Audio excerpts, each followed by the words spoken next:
Let us first begin by trying to understand what globalization means in the context of the environment. Ordinarily, we think of globalization in the context of economic reform and along with a very closely related concept called liberalization. However, it is important to note that when we consider the global environment, then globalization has a completely different meaning. Globalization in the context of the environment is a process by which there is commonness across the entire globe. That is an embryonic integration of the whole world. Global environmental concerns were born out of the recognition that ecological processes do not always respect national boundaries and that environmental problems often have impacts beyond borders, most often globally. Thus, the environment is considered as the common heritage of mankind. So, when we talk about globalization in the context of the environment, it is this commonness that we are talking about. Any damage to the environment in any part of the world affects the whole globe. Climate change, stratospheric ozone depletion, biodiversity loss are planetary problems that require global cooperation and management, because by now it should be clear that globalization in the context of the environment means the global concerns about the environment. After studying this module, you should be able to learn their linkage between globalization and climate change. You would know about the meaning and causes of ozone layer depletion and understand the impact of melting polar caps, amongst other things. Now, let us move on to the discussion about the natural and anthropogenic factors that lead to climate change. When we say anthropogenic, it implies the impact of the human race, whereas there are certain natural changes which take place on their own. The earth is a dynamic sphere, so it is related to the planet's climate. The climate of the earth is known by the long-term trend of the worldwide weather conditions. Scientists have put together a print of the earth's climate that dates several thousand years in the past. By examining a number of indirect processes of climate such as glaciers length, ice cores, ocean sediments, tree rings, pollen remains and variations in the Earth's orbit around the Sun. Climate changes prior to the Industrial Revolution in the 1700s can be explained by natural causes.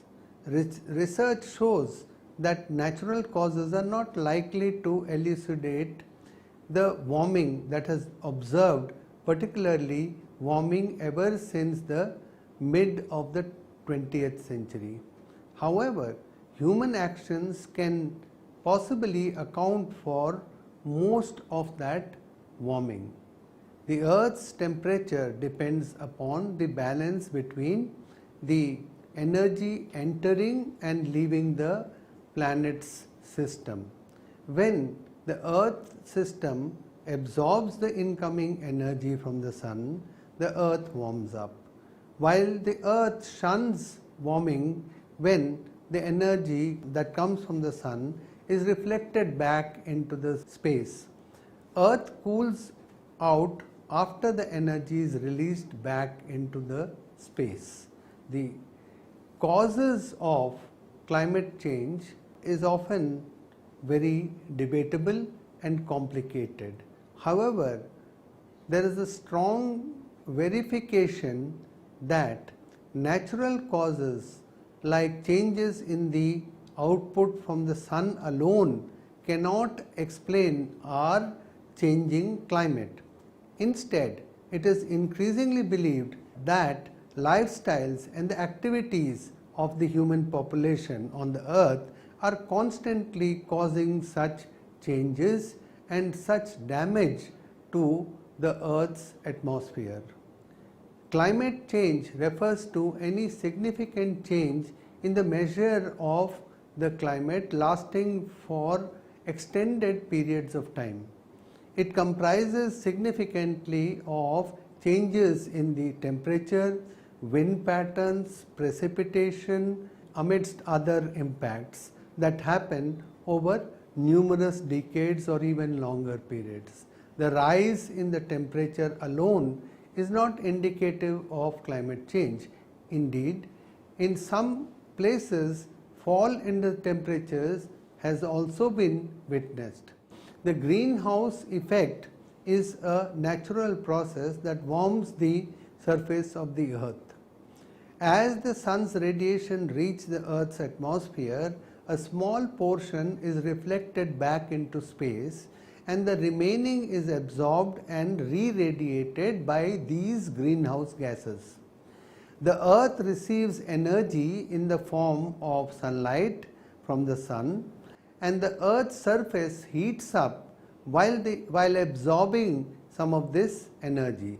This is exactly why the surface of a road is hot even after sunset due to the absorption of a lot of the sun's energy. Earth cools off by giving out energy known as infrared radiation. However, before this radiation flights to the outer space, the greenhouse gases present in the atmosphere absorb a part of it, turning the atmosphere to become warmer. Hence, the warming of the atmosphere also makes the earth's surface warmer. This is a cycle which keeps continuing day in and day out, and as a result there is global warming. Global warming is an increase in the average surface temperature of the earth due to the result of greenhouse gases. For instance, the emissions from carbon dioxide by the burning of fossil fuels or due to deforestation, the heat that escapes from the earth is actually entrapped and it actually does not get out into the outer space. The sun bombards the earth with massive amounts of radiation, which leads to a warming of the earth's atmosphere, and what happens is that there is a range of radiation in the form of infrared and ultraviolet light and other types of radiation which are not perceptible to the human eye. Now let us study the average global temperatures. Since the beginning of the last century, AGT, which is the average global temperature, has risen by 0.5 to 0.75 of a degree over the upcoming decades, and the world could see worse than this, and it could be possible that the average global temperature grows up to 4 degrees. While some regions of the world experiencing temperature which has increased even to the tune of 16 degrees. As per the Intergovernmental Panel on Climate Change, a continued increase at the current rates would raise the average global air in the atmosphere by between 1 to 3.5% by 2100, which is not very far going by the history of the planet. The average rate of warming is likely to be greater than seen any time in the past, maybe in more than 10,000 years in the past.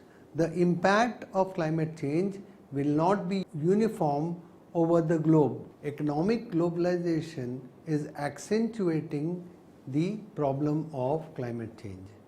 It is the most intimidating problem that has ever been encountered. A 5.8 degree temperature rise has been predicted by IPCC during the 21st century. This prediction is not based on an inclusive approach of considering faulty development models and global trade leading to a destruction of local vegetation and tropical forest. 600 billion tons of carbon are contained in these forests, which is equal to the present atmospheric content of carbon, and much of this carbon, if released in the coming decades due to global logging activities, will aggravate the ongoing climate change. The IPCC also does not consider the damage that is being done to the world's soil due to industrial agriculture led by export-oriented practices. The world's 25% of the world's carbon dioxide, 80% of nitrous oxide and 60% of methane is now attributed to agriculture.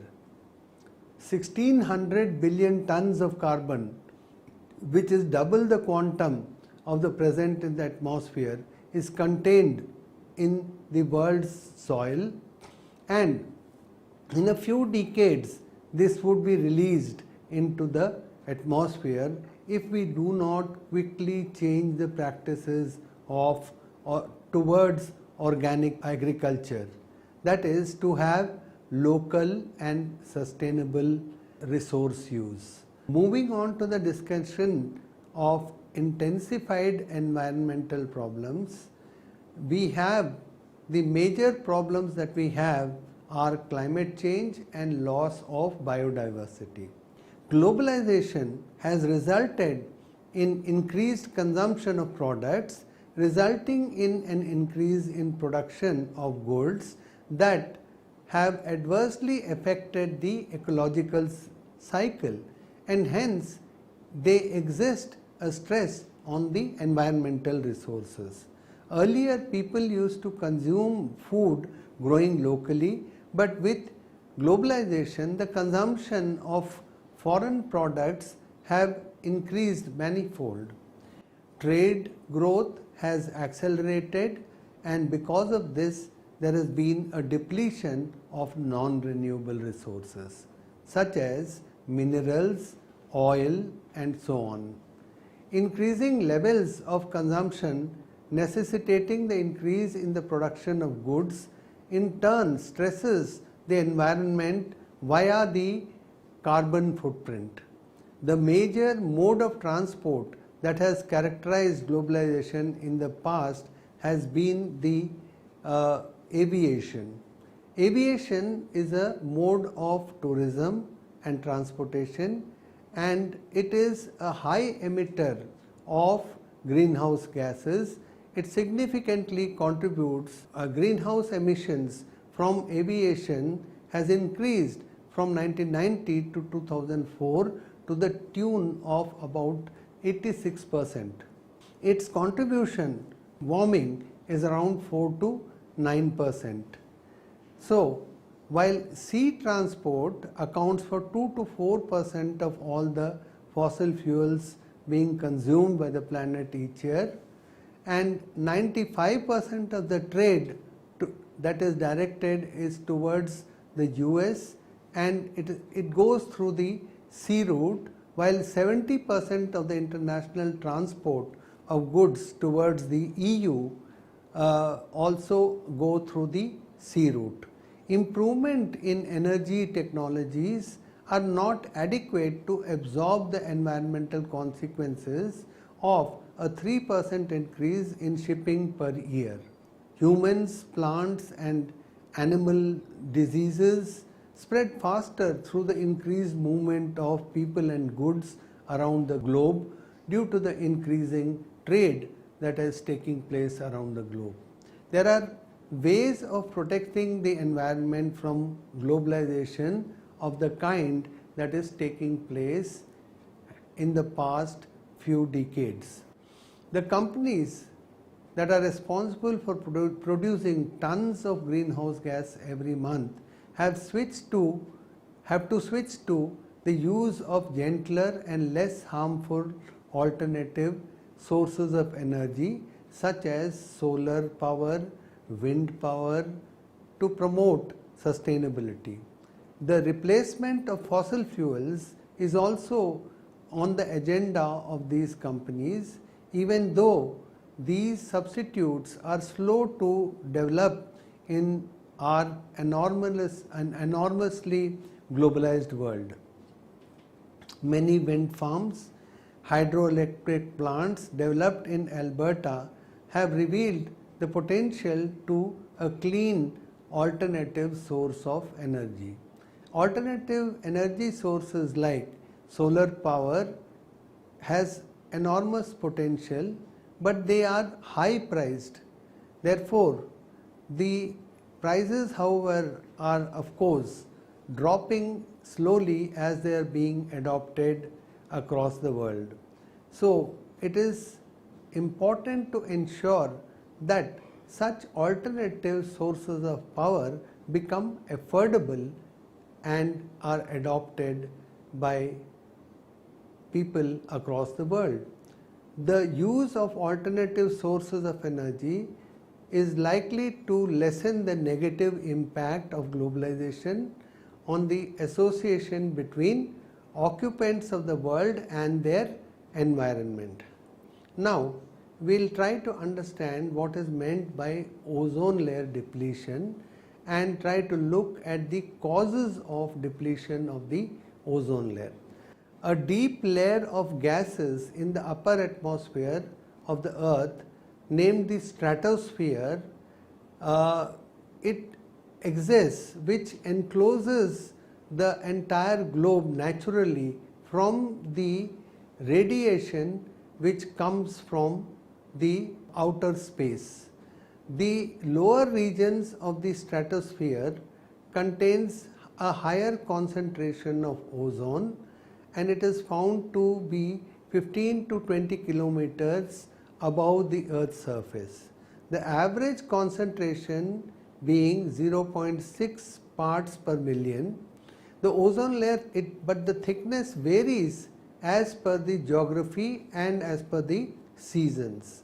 In the tropics, the highest concentration of ozone occurs at the altitude of 26 to 28 kilometers, while at the poles it is much narrower and lower. So therefore, it is between 12 to 20 kilometers. Ozone molecules have an essential property to block the solar radiation from reaching the Earth's surface. As we have earlier discussed, when the radiation from the sun reaches the Earth's surface, then it warms up the Earth's surface. Now, to obstruct the wavelength which is harmful, it is necessary that this ozone layer be retained. The ozone layer absorbs something like 97 to 99% of the harmful ultraviolet rays which are emitted by the sun. If the ozone layer had not been there, then human beings would be suffering from deadly diseases like skin cancer, cataract, and also weakened immune system. Plants as well would face the flip side of the otherwise welcome sunshine, and plants would yield of such plants would also reduce. Animals would also have a negative impact if the ozone layer were not to do its job of protecting the surface of the earth.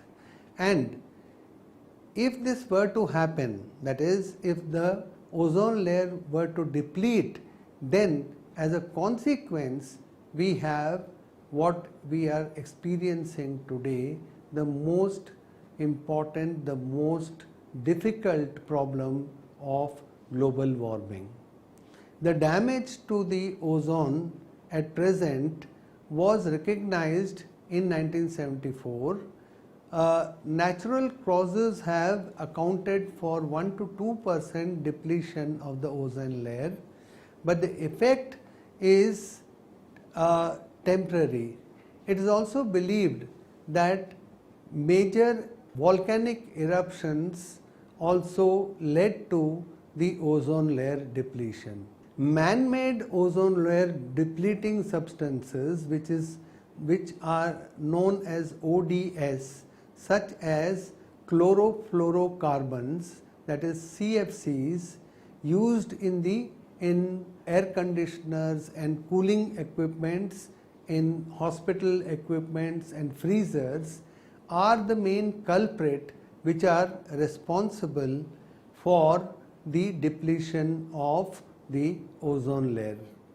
Some other chemicals also have a similar impact, such as methyl bromide, which is used as a pesticide, and methyl chloroform is used for vapor degreasing, cold cleansing, and some aerosols and adhesives and chemical processing. All of these chemicals and emissions which are added to the atmosphere are responsible for depletion of the ozone layer. Obviously, these are all man-made compounds, and this is what we mean by anthropogenic effects, that is the effect of human beings on the atmosphere. The potency of the ozone depleting substances is quite damaging. It is true that the oceans and the volcanoes release a large amount of chlorine, but it is easily dissolved in the water and rain washes it out from the atmosphere. But the problem is that man-made ozone depleting substances are not washed out in the form of rain on the earth or destroyed by some other natural reactions. The natural emissions do not break down the atmospheric ozone, but the man-made chemicals remain in the atmospheric layers from between 20 to 120 years. So the natural effects are temporary, but the anthropogenic effects are permanent.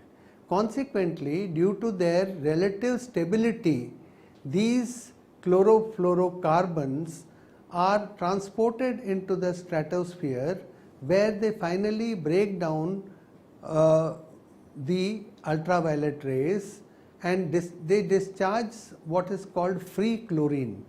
The free chlorine actively involves in the process of ozone layer depletion, and this reduces the ozone layer and does damage to the Earth's atmosphere. Prominent reduction in the stratospheric ozone has taken place. There has been a slow and continuous ozone diminution of 4% in 10 years of the Earth's stratosphere since 1970. The ozone depletion has been more severe in the polar regions, where we had said that the layer of the stratosphere is much thinner. This is an annual happening as the seasons change, and what is happening is that every year the ozone layer at the poles is becoming thinner and thinner, and this is known as the ozone hole. The mid latitudes, that is around Australia, the thinning is 5 to 9%. The ozone layer has notably thinned over regions of Antarctica, and it is more so in the spring season.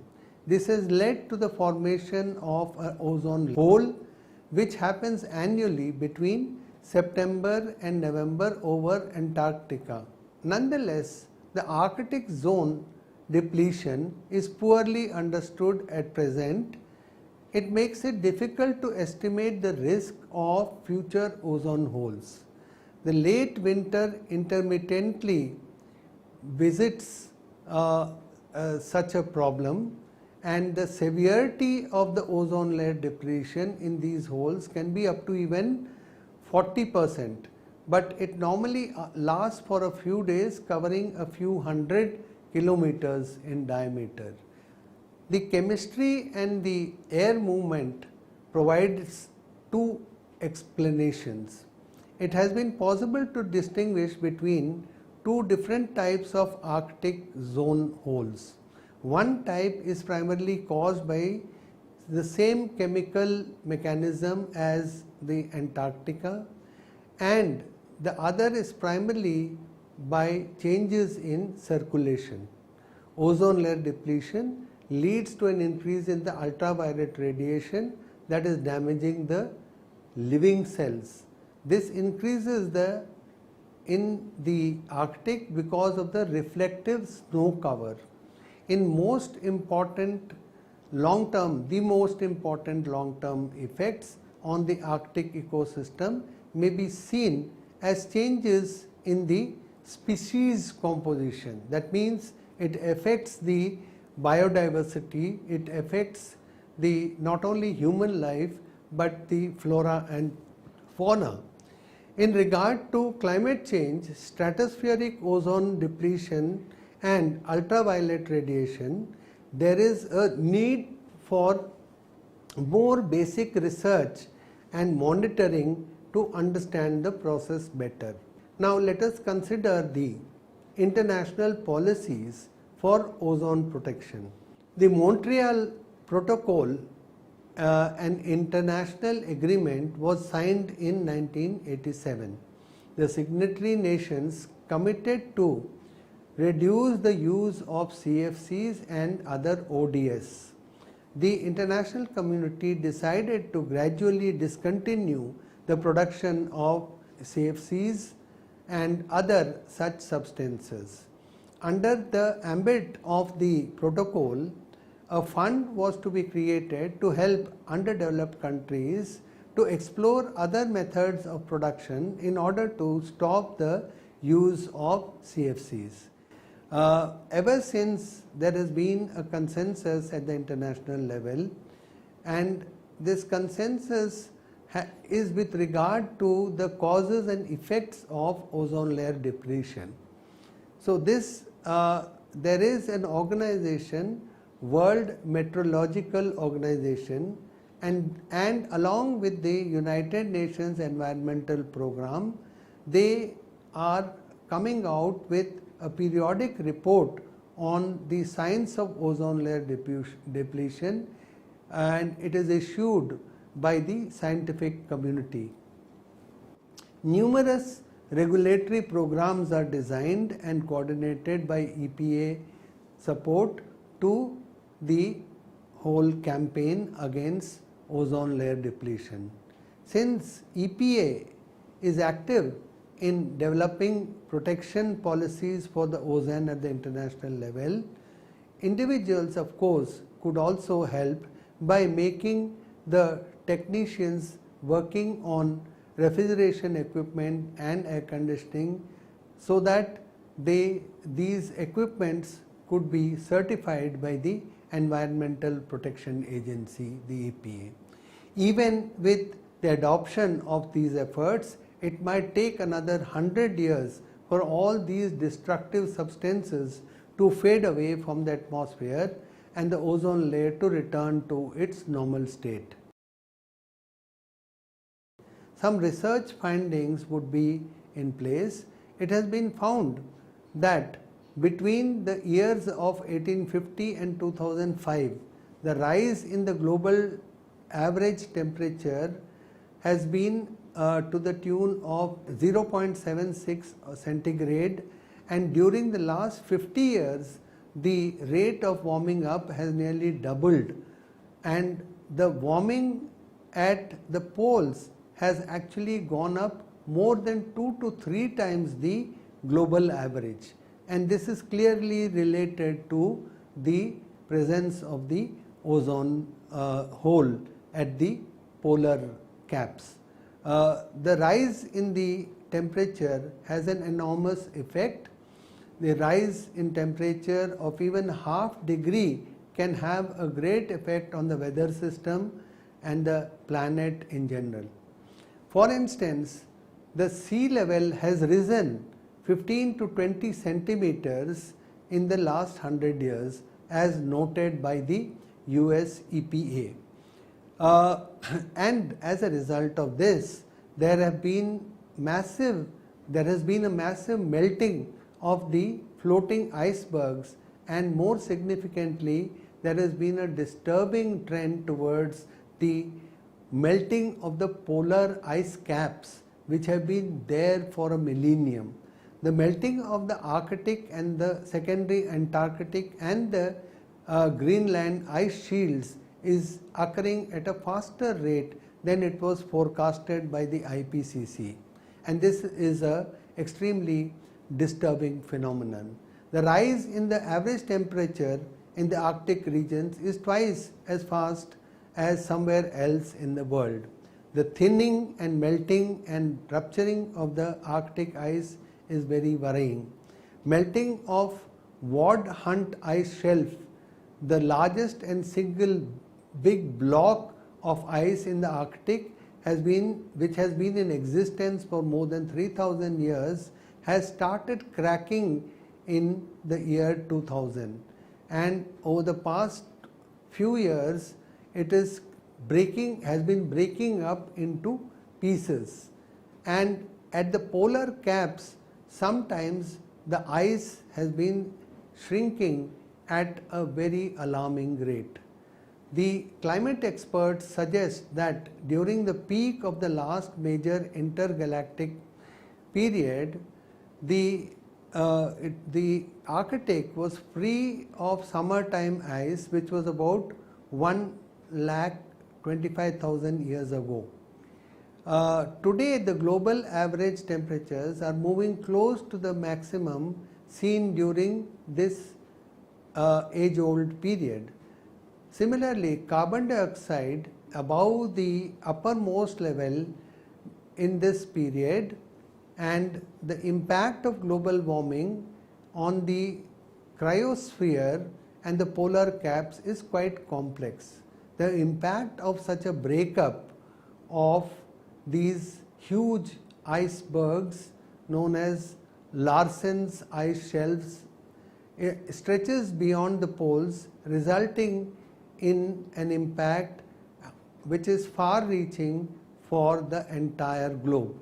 The warming itself accentuates accelerated warming.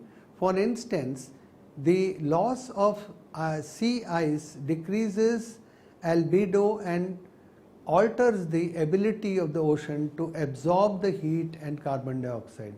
The increased flows from the ice sheet that result in the increase in the sea level is worsened by some other phenomenon which are all precipitated due to human activity.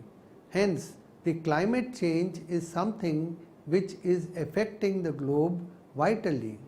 Now let us look at the impact of the melting polar ice caps. The melting of the land-based ice sheets and glaciers adds to the rising level of the sea, which threatens coastal areas. It would lead to a contamination of the supply of fresh water.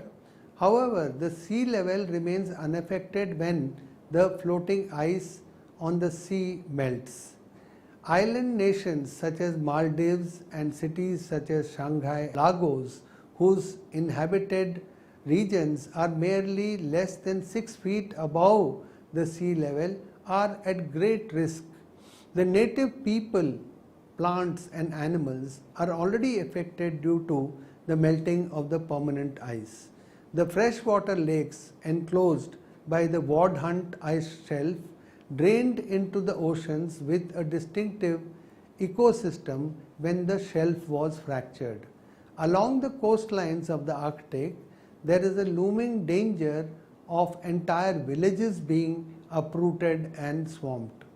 It is increasingly difficult for the native communities and to hunt for their daily food, which are whales, seals, walruses and so on, because of the melting of the polar ice caps. They feel threatened and move out of the region, and this threat also leads to the threat which would destroy the cultural identity of these people who are living near the polar caps.